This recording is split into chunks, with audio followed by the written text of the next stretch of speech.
Abdoulaye Baldé salaamaaleykum. maaleykum salaam Babacar. nekkoon ministre forces armées waaye itam nekk maire Ziguinchor waxtu wi ñuy jokkoo ak yow wax ak yow ci armée beeg li ñu seetlu fan yi ca Casamance démb ci mujj woto l'armée bu jaar ci benn mine mooy ngànnaay yooyu nga xam ni dañ koy suul ci suuf ku ci joggi muy nit mbaa wota moo kalaate am ñaari soldat ci ñàkk seen bakkan wàllu mine yooyu toogoon nañu yàgg dégguñu ko lu tax mu feeñaat nii. waaw maa ngi leen di nuyu auditeurs yëpp mais surtout aussi di masawu coono waa armée di jaale ñoo xam ne ñoo si ñàkk seen mbokk jaale armée bi yëpp c'est vrai que boo seetloo depuis plusieurs années bu ñu tolloo si instant yi c'est-à-dire à partir du mois de mai mois de juin ba juillet dañuy faral di am ay jafe-jafe si mbirum sécurité au niveau de la Casamance rawatina si zone boobu ñuy wax. Mais la zone de Bissine, en fait, les communes d'Adéane, communes Boutoupa Kamara mais aussi, souvent commune à Niassia. Donc, c'est dans le département de Ziguinchor. Parce que faut il s'est formé une économie, bon, je ne peux pas dire que c'est une économie de guerre, parce que les populations aussi, ils en profitent. Mais généralement, c'est la vente de noix de cajou. Donc, la plupart du temps, ñoo xam ne ñoom la ñuy réclamer di MFDC soit si loolu la ñuy jëfandikoo souvent aussi pour pouvoir survivre donc les populations viennent aussi pour cueillir ces mêmes noix donc soit day faral di am ay jafe-jafe si zone boobu mais lu wërti woon mooy que c'est vrai que les mines yàggoon nañ leen ça fait longtemps on en parle plus mais il faut savoir que déminage bi ça a été fait c'est vrai. Mais depuis 2013, il n'y a plus de déminage. Des na. Donc, à mon déminage, surtout dans le département de Ziguinchor, nous ko dëkk bu tudd Bafikan indi nañ ko ba peut-être commune Boutoupa Kamara zone boobu yëpp phase frontalière bi déminé nañ ko mais à partir de 2013 depuis que ñu téye woon otage yooyu je pense qu'il y en a koy fàttaliku depuis boobu il n'y a plus de déminage humanitaire et donc c'est vrai que bon il y a moins de population qui saute sur les mines même si de temps en temps loolu day faral di am mais yi mines yoo xam ne peut-être que seetlu nañ ci fan yi les 3 mines yoo xam ne militaires yi sotti nañ ci je peux dire que ça peut être des mines anciennes mais comme ça peut être des mines nouvelles aussi parce que actuellement ci zone boobu ñu wax la zone de Bissine-Diagnon, il y a une opération de sécurisation qui est en cours là-bas de l'armée parce qu'elle veut encadrer le retour des populations dans cette zone-là. Donc, nous venons de Guinée-Bissau, nekkoon ay réfugiés di dellu si seen village. Am na aussi des ONG américaines ay yeneen ONG yoo xam ne ñu leen di jàppale mel ni Shelter pour que ñu mën a tabaxaat seen kër yi dellu si mais aussi ça a tombé avec le début de l'hivernage avec le commerce de la noix de cajou ça a créé des conditions de beaucoup de mouvements de circulation de personnes de militaires et donc mën nañu wax ne que aussi peut-être que parce que foofu sax soriwul les bases c'est-à-dire du MFDC on peut dire que ce sont peut-être ce qu'on appelle en fait des mines mais qui étaient des mines de défense peut-être que aussi les ñoo ko fa xëy na suul bañ kenn jege foofu. am na laaj bu la Mouhamed Ali Mouba bëgg a laaj. Monsieur le maire est-ce que loolu mun na am jeexital ci processus de paix bi. Oui, le processus de paix mën nañu wax ni que le processus il est à l'arrêt depuis longtemps. Et rawatina surtout aussi parce qu'il y a un autre phénomène peut-être boo xam ne peut-être que nit ñi war nañ ko observer depuis un mois ci biir MFDC il y a des mouvements par exemple la tendance boo xam ne ku tudd Compass te ñu xam nañ ne Compass tendance boobu c'était une tendance téléguidée depuis Paris par Kouma bon amoon nañu jotoon nañ fi changer seen commandement il y a cela un mois ñu dàq ko ku tudd Compass après ko ñu teg ko keneen ku tudd Adama Sani Compass boobu aussi dem former beneen camp ànd ak César donc de telle sorte que MFDC ils sont divisés dans l'aile politique l'aile extérieure. loolu beesul ah. voilà loolu beesul Mais le cyber, moi, c'est qu'il y a des fractions encore beaucoup plus importantes. Parce qu'avant, c'était 3M, 3, les 4. loolu day jafeel négociation bu waroon am sax loolu day jafe. Mais aussi, c'est une négociation. Oui. Les négociateurs aussi, il y a plusieurs groupes. Par exemple, les négociateurs, tu trouves les GRPC, dirigé par Robert Sagna. Il y a la plateforme des femmes pour la paix en Casamance. Il y a le groupe de contact et d'action humanitaire, de dialogue humanitaire. Mais aussi, il y a le groupe qui est dirigé par le général Sarr. Donc, il y a vraiment une sorte de cacophonie dans la gestion du dossier qui fait que les MMDT aussi commencent à devenir. maanaam li nga bëgg wax mooy wutum jàmm gi ñi ci dugal seen loxo daa bëri ba nga xam ni du yomb. Acteurs yi ñoo bëri c'est-à-dire aussi bien les acteurs qui sont d'abord acteurs yi dañu féewaloo, il y a pas d'action coordonnée, il y a pas de coordination aussi bien les qui mooy waa MFDC suñu bopp wax naa leen que si un commandant il y en a 4. Donc 4 commandants yoo xam ne war nga waxtaan ak ñoom. mais ci côté état bi noo gisee seen taxawaay ci wàllu woowule sentir nga ni ñu ngi tenir en compte loolu pour réajuster wu wala noo gisee en tout cas état bi position bi ci wàllu. c'est-à-dire dama ko gisee c'est-à-dire l'état acteurs yi yoo xam ne ñoom ñooy wax ci turu état yoo xaw a bare. foofu tamit. Voilà, et parce que là aussi, parce que dès l'État diarrhée, les messages am ci GRPC, dès les médias, mu waxtaan ak groupe de contact pour ñu dem seeti commandant yi, dès ñu jaar ci plateforme la plateforme déggoon ngeen fi office antégidio. Donc il y a plusieurs acteurs qui interviennent dans le dossier. De telle sorte que, quelquefois aussi, des problèmes interlocuteurs de l'autre côté. Moo tax j'avais à un certain moment dit, bu ñu amul déggoo boo xam ne moom la ñu ut mooy que le MFDC réunifié avec un commandement unique, avec une aile politique unique, mais aussi un secrétaire général unique. Il faut négocier de façon simultanée. Mais en même temps munoo bañ itam accalmie bi am na diggante par exemple en tout cas ci seconde alternance bi di nga sentir quand même alcalmi bu am solo boo xamante ni daanaka doo gaaw a dégg yenn yi ci wàllu ñaawteef. non loolu accalmie noo mun a expliquer lu nu mel. non accalmie bi am na ça je le dis pas mais le problème c'est que on est toujours au statu quo, c'est-à-dire que depuis pratiquement 10 ans 15 ans man nekkoon naa fi ministre des forces armées. C'est vrai qu'il y avait souvent des braquages à certains moments du jege fête yi le mois d'avril ou les grandes fêtes. Je pense que tueurs yi fi moment yooyu la amoon mais aussi yàgg nañu seetlu ni que chaque année au mois de mai juin il y a une recrudescence de ces attaques. Donc comme nekk maanaam bu nawet bi jibsee gars yi dañuy yëngu. bu njëkk ba sax ay braquage la woon. voilà di kar oto yi di nangu alalu nit ñi. di dagg ay nopp nit ou bien du am ay jafe-jafe si je pense que tout le monde s'en rappelle. Donc yooyu yëpp je pense que c'est une situation de fait qui est là et qui existe depuis longtemps qui n'a pas encore trouvé de solution.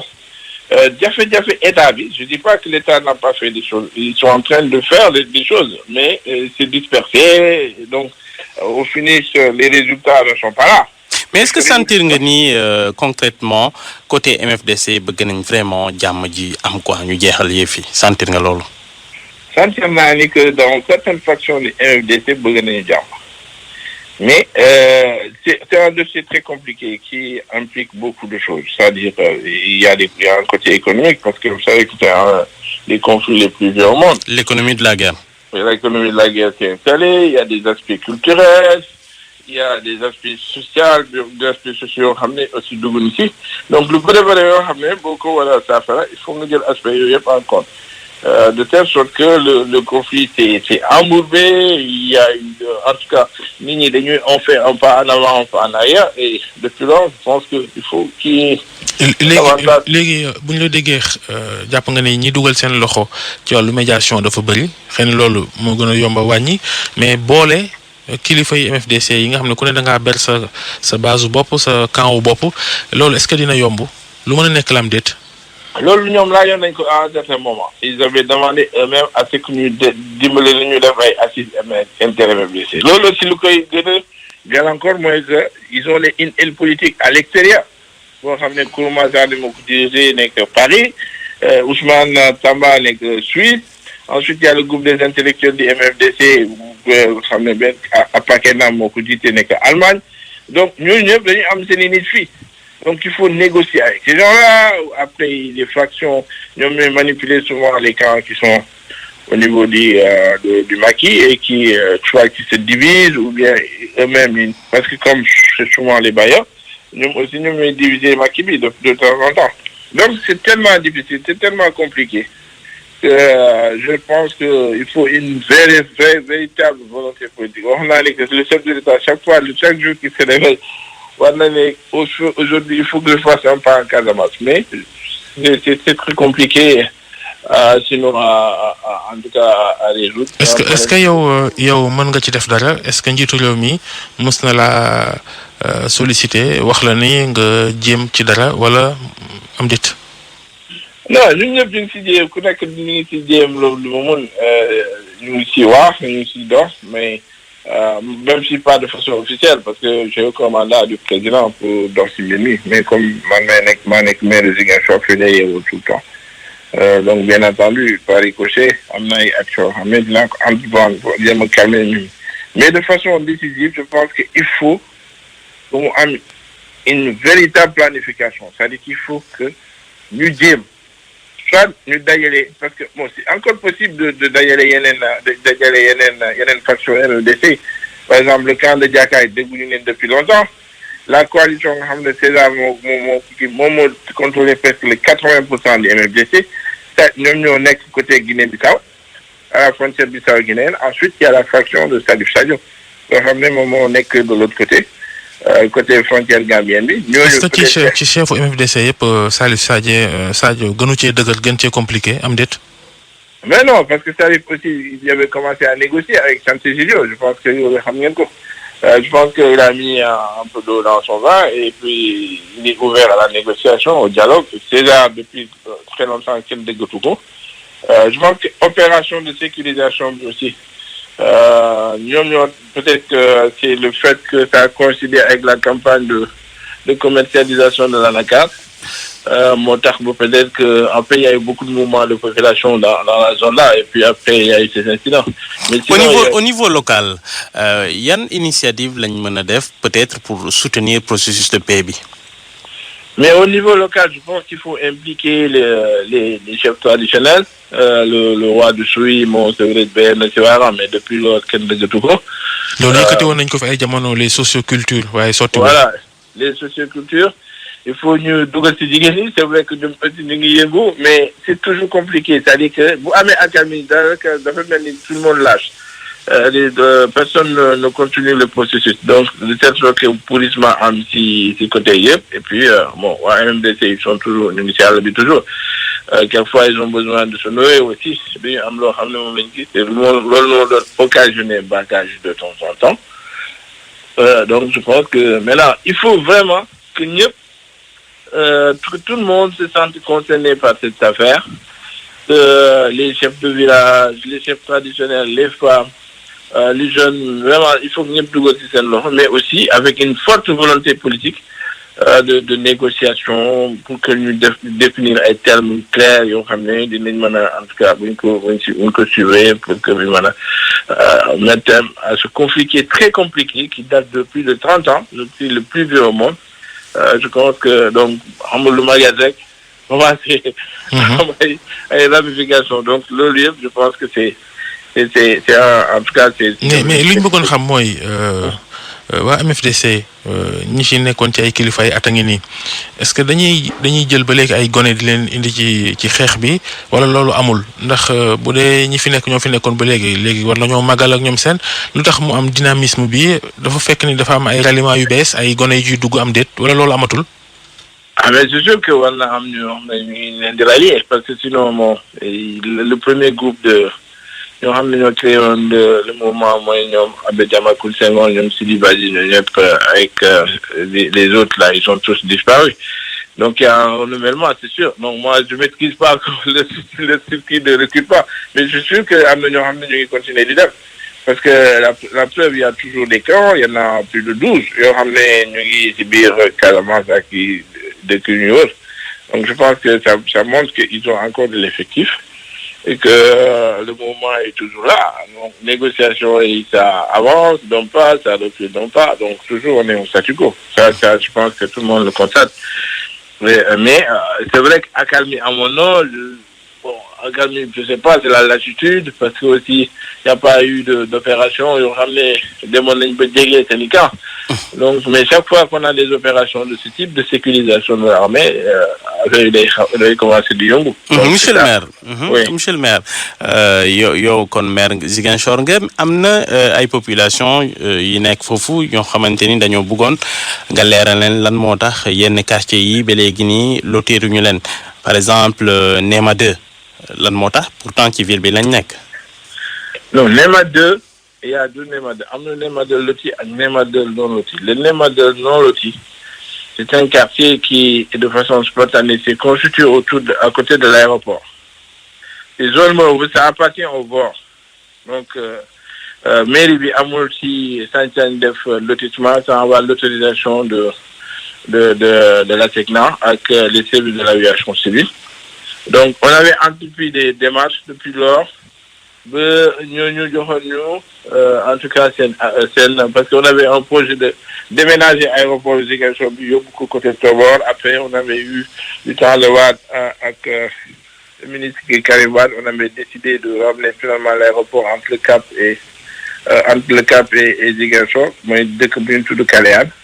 Donc, c'est un temps, on nous avait donné peut-être un avis favorable pour que nous délocalisions l'aéroport. Mais si encore, il y a eu la rénovation des aéroports secondaires. Donc, il y a eu une sorte de marche en arrière. Mais avec le ministre de l'Urbanisme de l'époque, Gen Fabassar, entreprendre une action pour que nous fassions tout pour que nous le tir quartier beau. Finalement, on est entré dans un plan de restructuration. Mais en tout cas, nawet bi dugg na te xam nañ ni dañu am ay mbënd ci yenn quartier yi ay Tilène ak ñoom seen. Oui, mon Tilène c'est peut-être moins grave maintenant parce que faut amener les ay tali. Parce que mais Néma 2, pour terminer pour Néma 2, donc après on a fait un plan de restructuration. Il fallait que nous restructurions le quartier Bob. On a fait une évaluation de 1,3 milliard. Donc, mairie a 1,3 milliard. Le ministère a appelé pour que nous restructurions les quartiers même, pour que nous fassions une infrastructure. Mais c'est parce que sinon, c'est une sorte de bidonville, pour ramener mon ex-Benzigan. Mais sinon, tous les autres quartiers du Koweït, c'est loti. Mais nous, cette particularité, c'est que la mairie n'a pas la main libre pour lotir ces quartiers-là. Mairie, élection, il y a présenté. Loolu moom population ñoo ko wax ak sama parti ak sama coalition boo xam ne ci la bokk je pense que loolu c'est important que ñu bañ a am ay ambition personnelle tout court et puis il faut que mon parti politique a yore yu bokk naa say coalition donc bu ñu demee ba toll ci boobaa ba nit ñi dinañ décider et puis wax kan mooy nekk maire candidat. Jërëjëf Ablaye Baldé maire Ziguinchor ancien ministre des forces armées ñu yendu ak jàmm jërëjëf.